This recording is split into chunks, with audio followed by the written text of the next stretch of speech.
Welcome to Story Time. I am Reading Bubby. We bring you a story every week. Hello, friends. Christmas is around the corner. How many Christmas trees do you have in your house? There's just one in Reading Bubby's house. But in today's story, 2 Christmas trees are delivered to a boy's house. What will the boy do with the second Christmas tree? Let a Reading Buddy read you this story, adapted from Christmas in the Barn, written by F. Arnstein. Oh, don't forget to stay until the very end and learn a Chinese phrase with Reading Buddy. Ready? Let's get started! Only 2 more days, and Christmas would be here. It had been snowing hard, and Johnny was standing at the window, looking at the soft, white snow which covered the ground half a foot deep. Presently, he heard the noise of wheels coming up the road, and a wagon turned in at the gate and came past the window. Johnny was very curious to know what the wagon could be bringing. He pressed his little nose close to the cold window pane, and to his great surprise, saw 2 large Christmas trees. Why are there 2 trees? He turned quickly to run and tell Dad all about it. Daddy! But then remembered that Dad was not at home. He had gone to the city to buy some Christmas presents. 1 box of Lego, please. And would not return until quite late. Johnny began to feel that his toes and fingers had grown quite cold from standing at the window so long. Ooh, so cold! So he drew his own little chair up to the cheerful grate fire and sat there quietly thinking. Lucy, who had been curled up like a little bundle of wool in the very warmest corner, jumped up and, going to Johnny, rubbed her head against his knee to attract his attention. He patted her gently and began to talk to her about what was in his thoughts. He had been puzzling over the 2 trees which had come, and at last had made up his mind about them. I know now, Lucy, why there are 2 trees, said he. This morning when I kissed Daddy goodbye at the gate, he said he was going to buy one for me. And Mommy, who was busy in the house, did not hear him say so. And I'm sure she must have bought the other.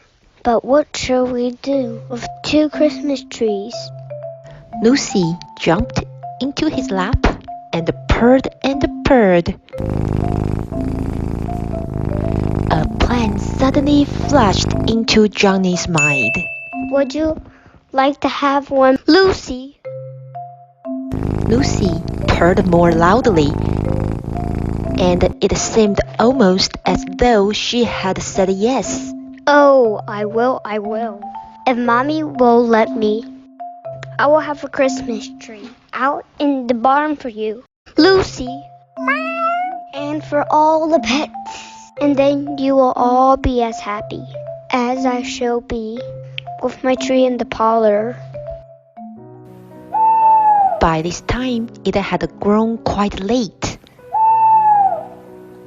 There was a ring at the doorbell. And quick as a flash, Johnny ran with happy smiling face to meet with Dad and Mom. Welcome home, Daddy and Mommy. And then gave them each a loving kiss.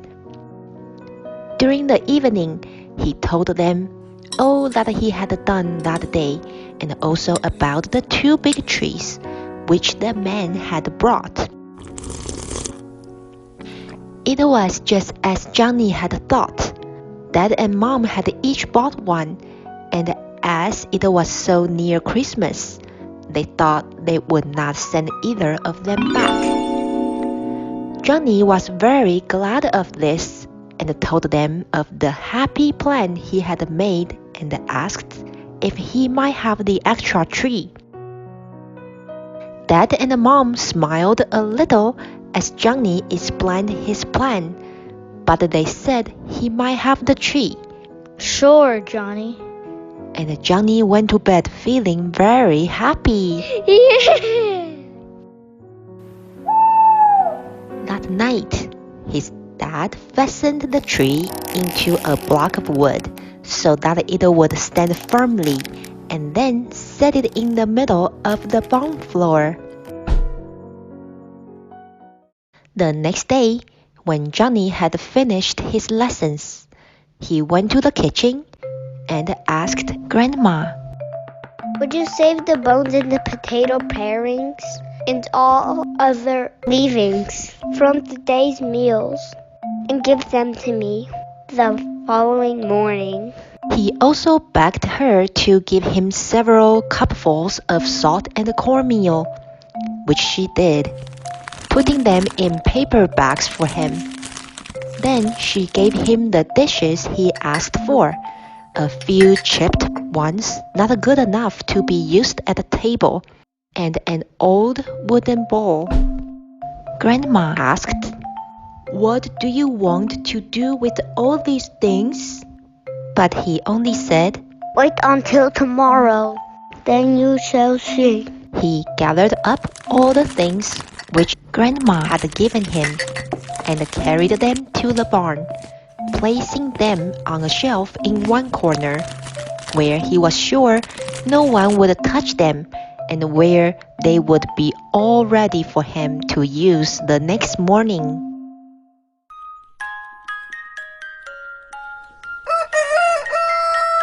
Christmas morning came, and as soon as he could, Johnny hurried out to the barn, where stood the Christmas tree, which he was going to trim for all his pets.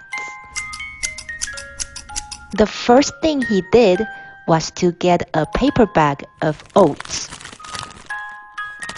This he tied to one of the branches of the tree for Brownie the mare.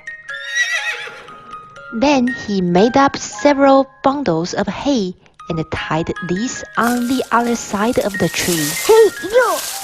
Not quite so high up, where Cookies and the Cream, the cow, could reach them.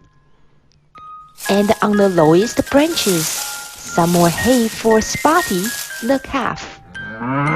Next, Johnny hurried to the kitchen to get the things Grandma had promised to save for him. Good morning, Grandma. She had plenty to give. With his arms and hands full, he went back to the barn. He found 3 lovely bones with plenty of meat on them. These he tied together to another branch of the tree for Rover, his big black dog. Under the tree he placed the big wooden bowl and filled it well with potato parings, rice, and the meat left from yesterday's dinner. This was the full and tempting trough for Piggywig. Near this he placed a bowl of milk for Lucy. On one plate, the salt for the pet lamb, and on another, the cornmeal for the dear little chickens. On the top of the tree, he tied a basket of nuts. These were for his pet squirrel, and also the bunch of carrots, tied very low down where soft white bunny could reach them. When all was done, Johnny stood off a little way to look at this wonderful Christmas tree. Clapping his hands with delight, he ran to call Dad and Mom and Grandma. Daddy, Mommy, Grandma. And they laughed aloud when they saw what he had done. It was the funniest Christmas tree they had ever seen. Mom said, I'm sure the pets would like the presents you have chosen.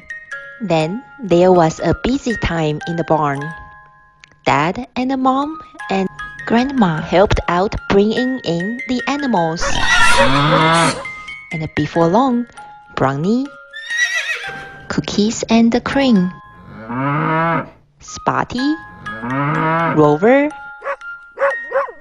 Piggywig, Lucy, Lemkin, the chickens, the squirrel, and Bunny the rabbit had been led each to his own Christmas breakfast on and under the tree. What a funny sight it was to see them all standing around, looking happy and contented, eating and drinking with such an appetite. While watching them, Johnny had another thought, and he ran quickly to the house and brought out the new trumpet, which Dad had given him for Christmas.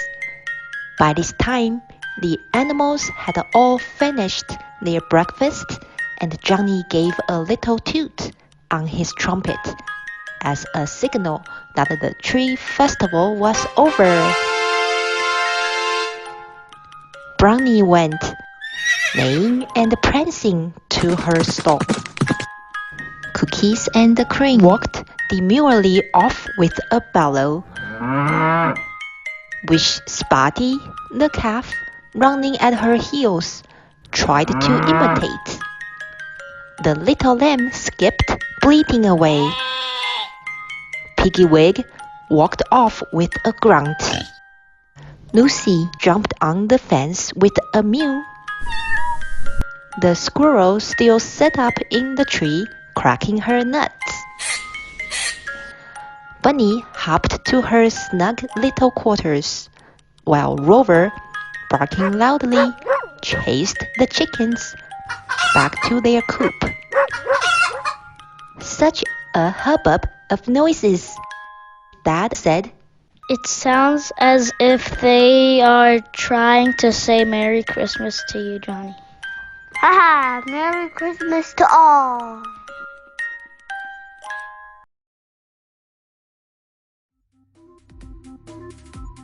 Those animals were so cute. Which animal did you like the best? They must have been very happy about having their own Christmas tree. In today's Chinese time, Reading Bubby is going to teach you how to say Merry Christmas in Chinese. 圣诞快乐，圣诞快乐. Remember to say 圣诞快乐, Merry Christmas to your family and friends this coming Sunday. Thanks for listening. Please support us by leaving a review and telling a friend about us this week.